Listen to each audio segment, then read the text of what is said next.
Assalamualaikum warahmatullahi wabarakatuh.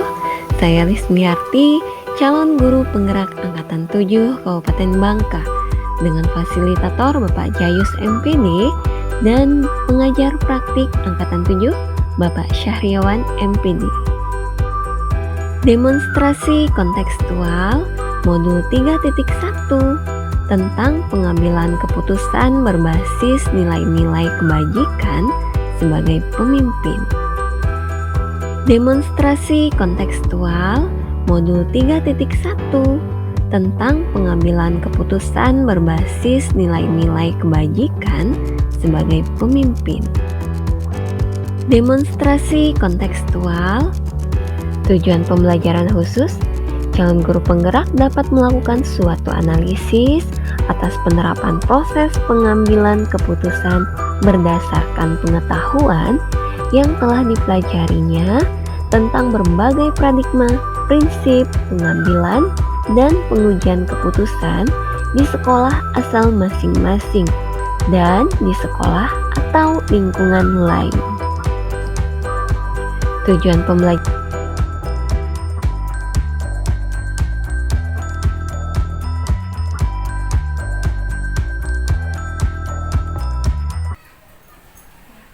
Assalamualaikum warahmatullahi wabarakatuh. Waalaikumsalam warahmatullahi wabarakatuh. Apa kabarnya Ibu hari ini? Alhamdulillah sehat. Ibu, saya minta izin, saya ada tugas untuk kegiatan calon guru penggerak mewawancarai kepala sekolah dalam pengambilan keputusan. Silakan. Siap ya? Ya, insya Allah. Kita mulai Ibu. Ibu sebagai kepala sekolah sudah menjabat kira-kira berapa tahun Ibu? Sebagai kepala sekolah 12 tahun. 12 tahun ya.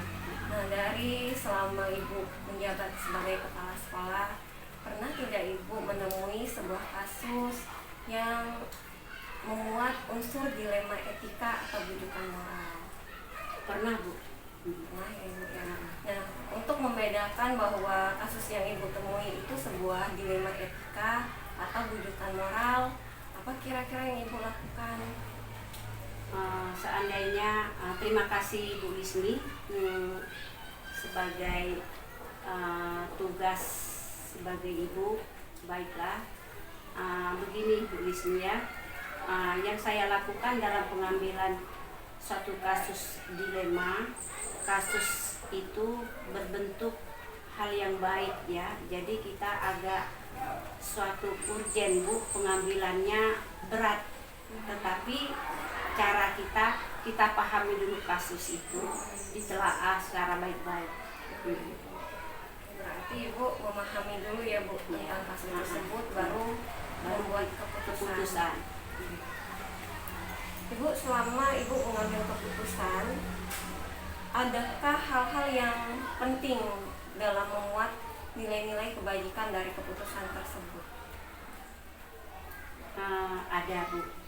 Hal-hal yang penting itu adalah yang pertama, pengambilan keputusan itu kita ambil, kita mufakat, mengumpulkan dengan teman-teman guru, nanti ada suatu titik temunya seandainya kita sama-sama, karena dalam suatu kita ambil sepihak, contohnya saya sendiri mungkin belum yang terbaik, belum yang terbagus seandainya keputusan itu.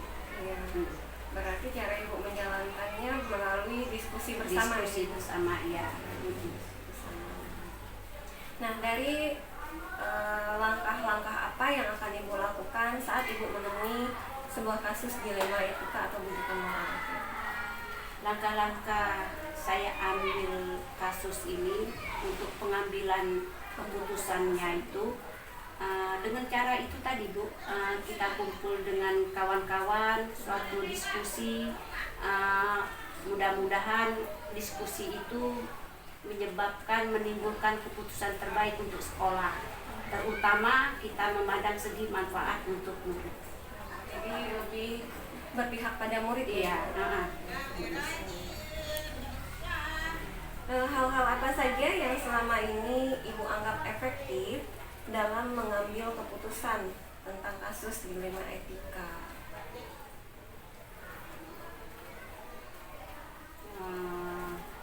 Yang ulang lagi Bu. Hal apa saja yang Ibu anggap efektif dalam menyelesaikan kasus? Misalnya Ibu sedang mengalami sebuah kasus dilema etika. Nah, yang Ibu anggap efektif dapat menyelesaikan persoalan Ibu kasus tersebut, Ibu mengambil langkah tadi kan dengan diskusi. Nah, terus misalnya dengan siapa saja Ibu bisa berkoordinasi atau berdiskusi dengan untuk menguatkan keputusan Ibu tersebut. Iya. Saya mengambil keputusannya, langkah bagi saya yang paling efektif diskusi dengan teman guru yang saya anggap punya kompeten, saya anggap bisa, anggaplah curhat kan, bagaimana itu Bu, dengan teman-teman guru yang kita anggap suatu forum kecil, diskusi forum yang kita anggap bisa menyelesaikan kasus ini. Oke, berarti Ibu lebih ke rekan guru yang kalau istilah sekarang itu lebih sefrekuensi ya.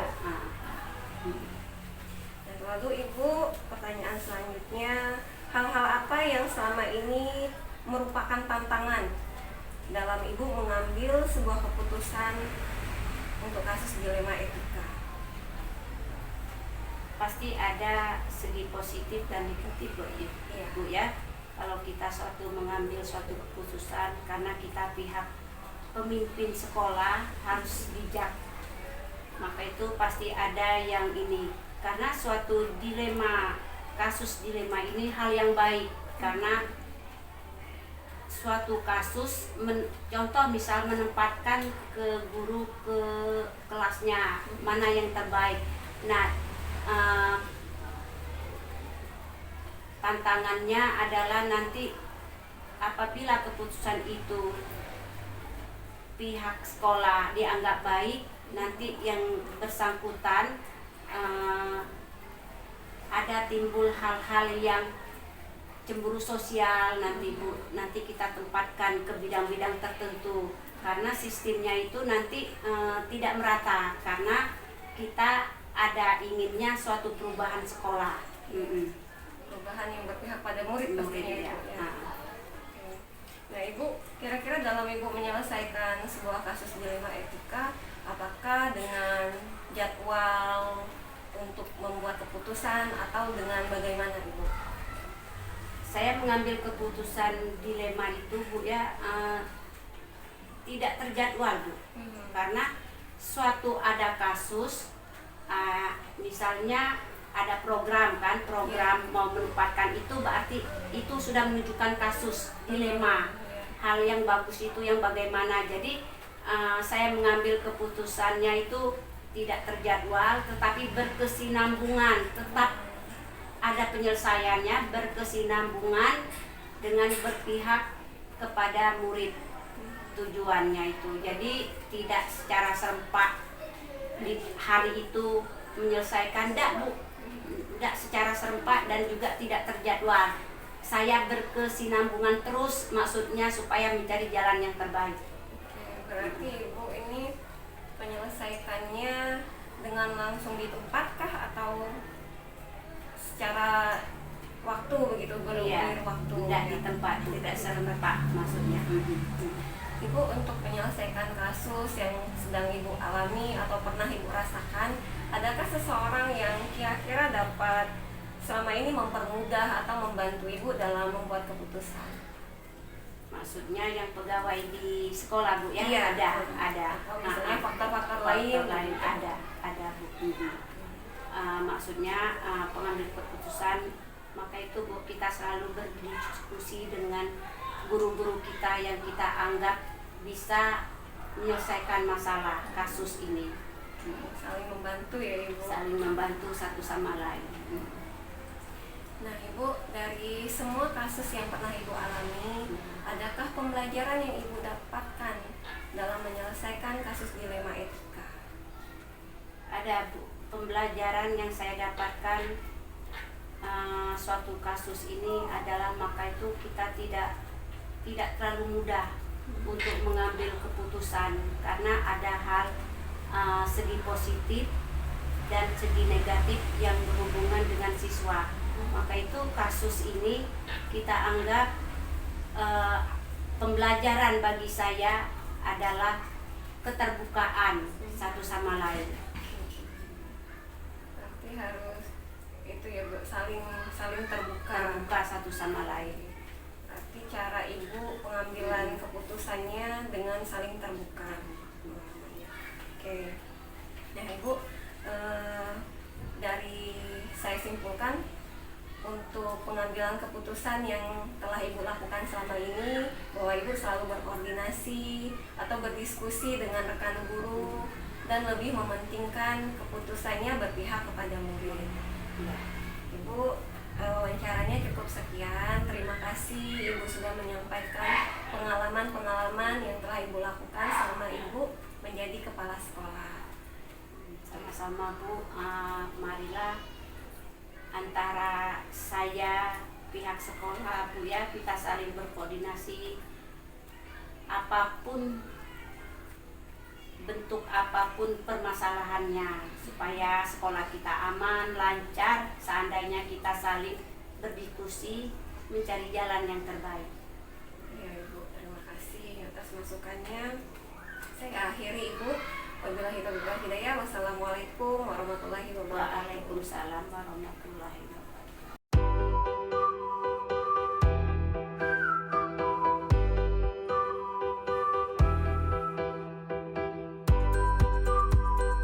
Assalamualaikum warahmatullahi wabarakatuh, Ibu. Waalaikumsalam warahmatullahi wabarakatuh. Ada apa, keperluan apa? Iya, Ibu, saya ada perlu untuk melakukan tugas wawancara tentang pengambilan keputusan dilema etika atau bujukan moral. Nah, kira-kira Ibu siap hari ini saya wawancara Ibu? Insya Allah, mana yang bisa saya jawab? Ya, apa yang ada dari pengalaman saya sendiri. Baik, makasih Bu. Saya berterima kasih sekali Ibu. Ibu Lanak berbagi pengalaman tentang apa yang telah Ibu lakukan selama ini. Insya Allah ya. Nah, Ibu ya. Kita masih tahap belajar, sama-sama belajar, sama-sama sih ada nafas kita tetap belajar. Iya, benar sekali Ibu. Nah Ibu, selama ini bagaimana Ibu mengidentifikasi kasus-kasus tentang dilema etika atau bujukan moral yang biasa terjadi di sekolah selama Ibu memimpin?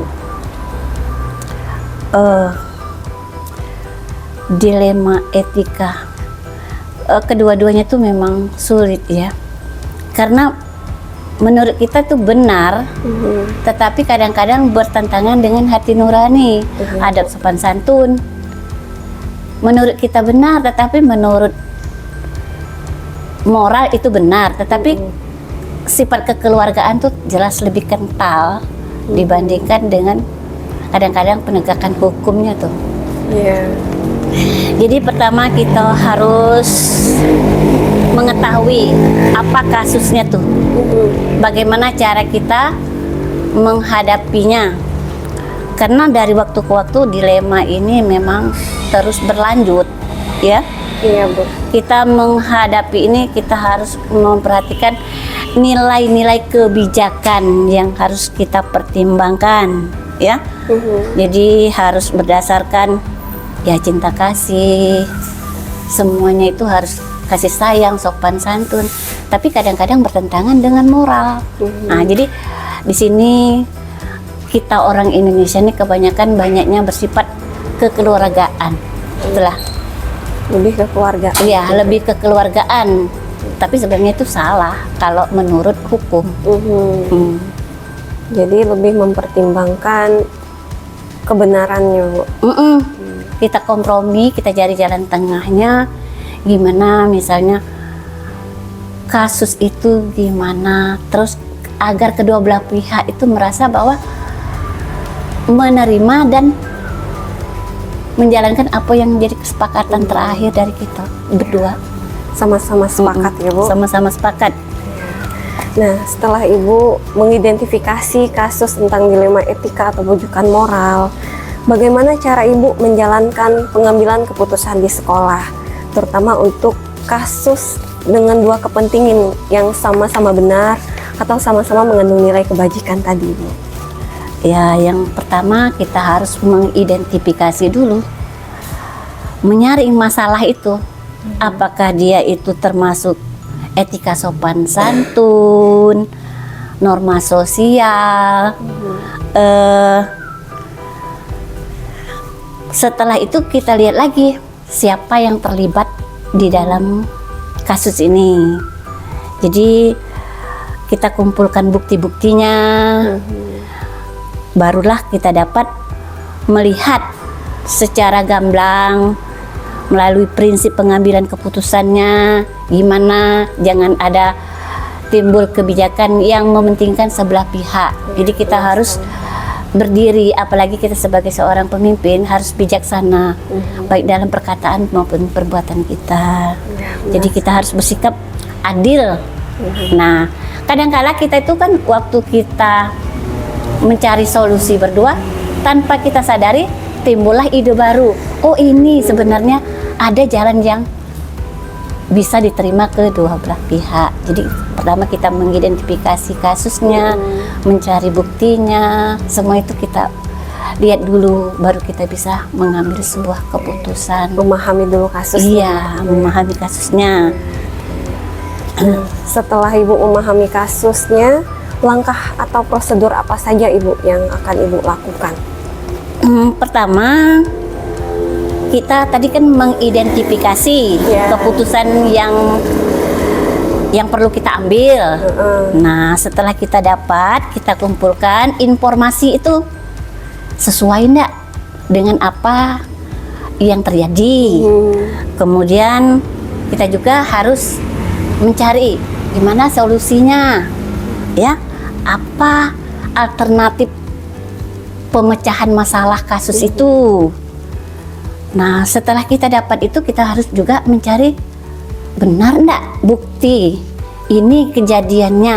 Jadi kita harus juga menggali kebenaran, mencari informasi yang lain sebanyak-banyaknya supaya kita bisa dapat ya menarik suatu kesimpulan.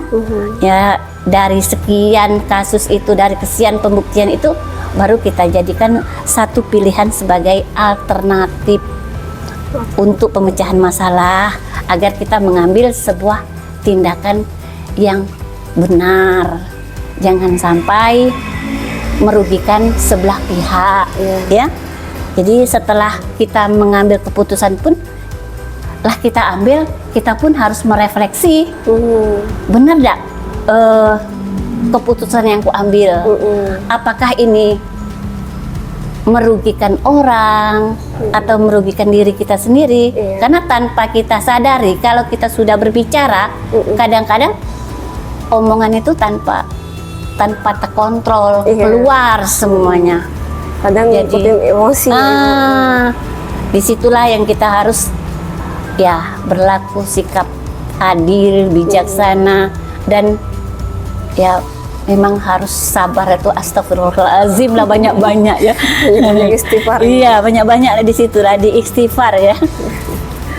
Nah Ibu, hal-hal apa saja yang selama ini Ibu anggap efektif dalam pengambilan keputusan pada kasus-kasus dilema etika yang pernah Ibu hadapi?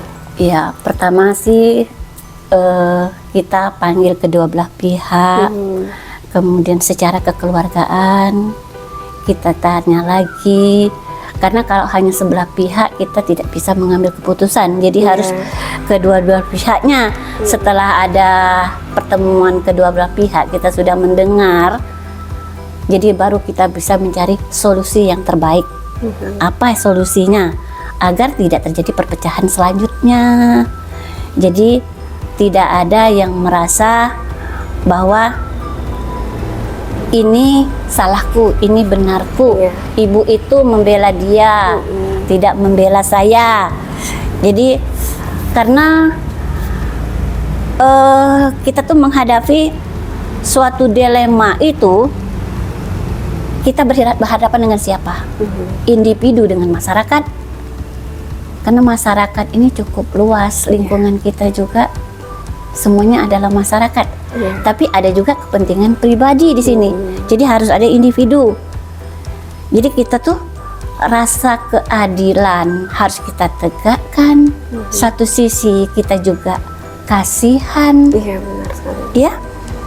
Jadi kalau ibaratnya kebenaran lawan kebenaran, tetapi harus memikir moral. Iya. Disitulah, karena apalagi kita sekarang ini moral itu boleh katakan sudah agak jauh ketinggalan. Orang itu kadang-kadang berlaku jujur di mulut tetapi perbuatannya berbeda, ya. Kemudian kita juga melihat orang ini setia enggak dengan kita. Apakah dia di belakang kita berbicara seperti ini, di belakang kita dia berbicara ini. Maka kita tuh harus berdiri tegak dan bertanggung jawab dengan apa yang kita bicarakan, ya. Benar sekali. Nah, jadi kita tuh harus berpikir secara jangka panjang. Ibarat kita tuh kalau misal mau menabung untuk masa depan, nah dari sekarang kita mulai nyicil nabung supaya apa yang kita cita-citakan tercapai. Jadi harus ada langkah-langkah penyelesaian yang baik untuk hal seperti ini, ya. Dilema, Baru kita ya, Bu. ambil suatu keputusan. Nah, Ibu, apa Ibu punya jadwal saat Ibu menghadapi suatu kasus dilema? Pemecahan masalahnya itu apakah punya jadwal tersendiri ataukah diselesaikan saat menghadapi persoalan atau bagaimana, Ibu? Biasanya kalau misal hal yang seperti ini kita tidak punya jadwal. Karena kasus itu kalau kita tunggu, kita tempo, semakin menumpuk, semakin memanas. Iya, benar. Jadi kalau misal ada, segerakan selesaikan. Kalau memang belum ada kesepakatan di situ, nah kita baru jadwalkan. Kita ketemuan lagi, bagaimana supaya kepala sama-sama dingin, hati mulai panas tadi reda, maka kita jedakan. Tetapi menjadwal khusus kita tidak punya.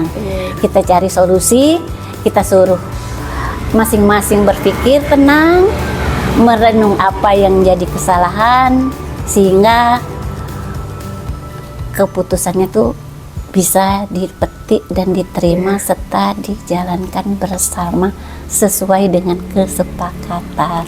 Oke. Ya. Yang pasti bertanggung jawab ya, Ibu, ya, Iya. dari keputusan itu.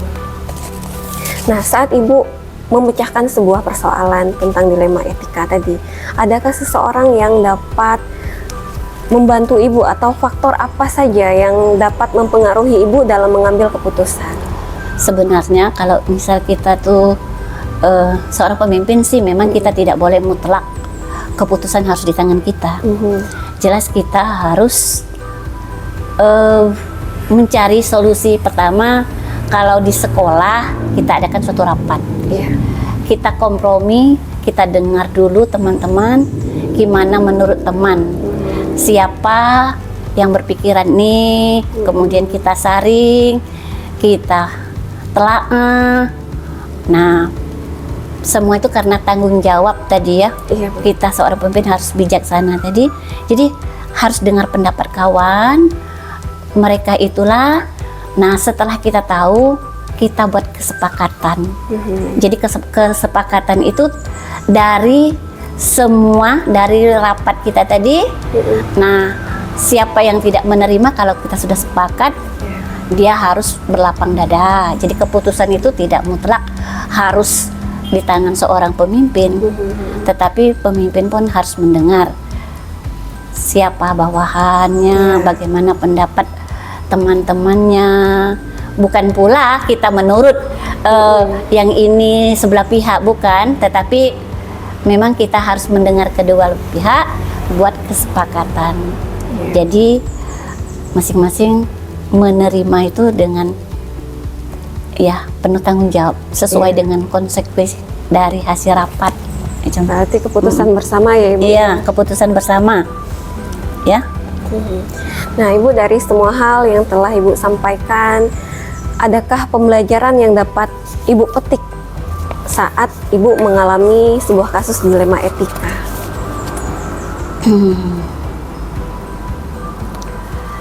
Dalam hal ini, ya, kita harus menyadari bahwa kadang-kadang logika dan suara hati itu sama pentingnya. Kedua-duanya itu tidak bisa kita pisahkan. kita harus mementingkan keduanya. Logika kita harus jalan, suara hati kita juga harus jalan. Nah, karena itu termasuk konflik yang harus kita selesaikan, kita harus punya suatu komitmen ya. Harus muncul dalam kita itu. Jangan sampai timbul kebimbangan kita mengambil suatu keputusan. Maka kita harus sadar bahwa logika dan suara hati itu harus ada dalam kehidupan kita. Itu saja. Berarti Ibu lebih berpikir dengan logika, mengedepankan logika dan suara hati setelah Ibu mengalami pengalaman ini. Iya. Jadi kita tuh harus berpikir realistis lah. Realistis. Iya, realistis bahwa kehidupan tuh tidak mutlak harus memandang ke belakang. Iya, benar. Harus ke depan. Iya. Kalau memang itu sudah menjadi keputusan, maka harus kita pertanggungjawabkan. Benar. Ya, Putusannya juga jangka panjang ya, Ibu. iya. Karena kita hidup bukan hanya hari ini. Iya, benar sekali, Bu. Jadi harus kita pertimbangkan baik-baik. Karena kita hidup bermasyarakat. Iya, benar sekali, Bu. Kita tidak sendiri ya, Ibu. Iya. Kita Sosial. hidup itu di masyarakat, bukan keegoisan yang kita pentingkan. Walaupun kadang-kadang suara kita ini dengan saya, tapi enggak. Ya, seperti kita dengan murid, walaupun kita hari ini marah, ngomel dengan murid, tapi ujungnya kita tuh ngomel sayang, Iya. bukan karena benci dan lain sebagainya, untuk kemajuan. Perhatian ya. Iya. Karena orang tua tuh harus ngomong. Ya, Ya, ngomong. harus ngomong biar bagaimanapun. Tapi dia harus konsekuen, bukan memanjakan, Iya, benar sekali, Bu. tetapi untuk bisa marah dikala memang harus marah. Tegas berarti ya, Bu. Iya. Ya? Ada batasannya. Jadi kita jangan sampai dipermainkan orang. Iya. Nah, maka kita pun kalau kita bertindak, kita harus berpikir, sekiranya saya di posisi dia. Itu logika kan? Iya. Kalau saya bertindak seperti ini, ya sekarang posisinya di saya. Maka kita harus berpikir, ya, di situ. Jangan sampai kita kebablasan mementingkan kepentingan sendiri. Benar sekali, Bu. Ibu, terima kasih atas wawancaranya. Jawaban-jawaban Ibu sudah memberikan pencerahan kepada saya. Semoga apa yang Ibu jalankan selama ini dapat memberikan hasil yang baik untuk Ibu dan lingkungan di sekolah Ibu. Amin. Terima kasih. Saya pun dapat belajar dari pengalaman-pengalaman yang Ibu sampaikan, Mbak Esther. Terima kasih, Ibu. Saya akhiri wawancara hari ini. Wabillahi taufiq wal hidayah. Wassalamualaikum warahmatullahi wabarakatuh. Waalaikumsalam warahmatullahi wabarakatuh. Semoga kita memberkati Allah. Amin.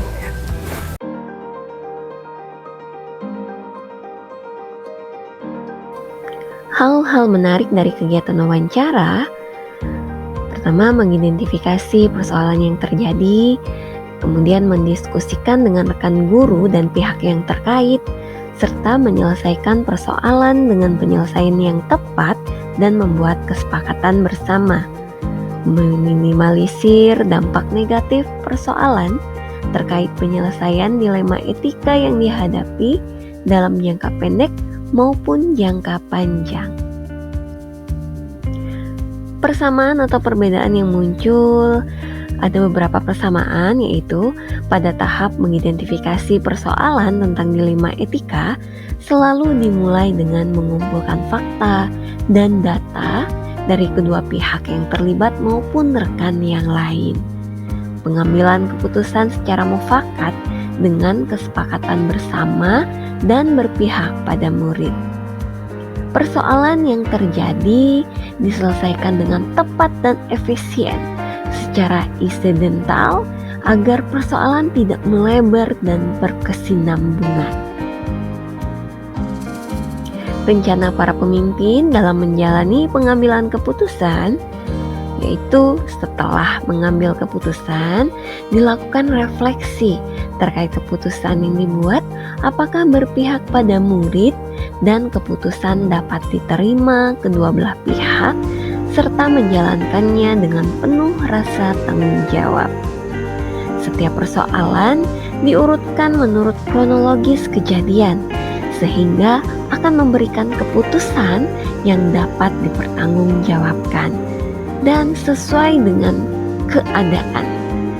Setiap persoalan diselesaikan secara kekeluargaan dengan tidak melibatkan pihak yang berwenang. Dalam mengukur efektivitas pengambilan keputusan, dilakukan pengujian benar lawan benar, sehingga keputusan dapat menguntungkan kedua belah pihak secara kekeluargaan.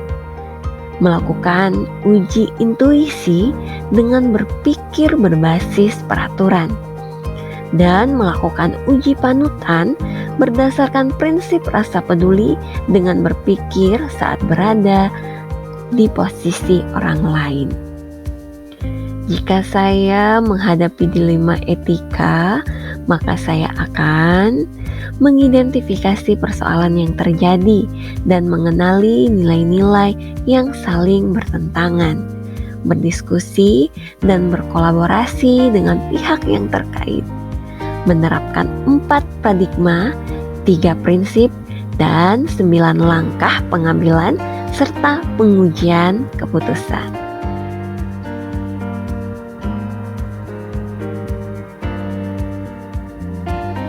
Demikian demonstrasi kontekstual pengambilan keputusan dengan nilai-nilai kebajikan. Semoga bermanfaat. Terima kasih. Wassalamualaikum warahmatullahi wabarakatuh.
Assalamualaikum warahmatullahi wabarakatuh.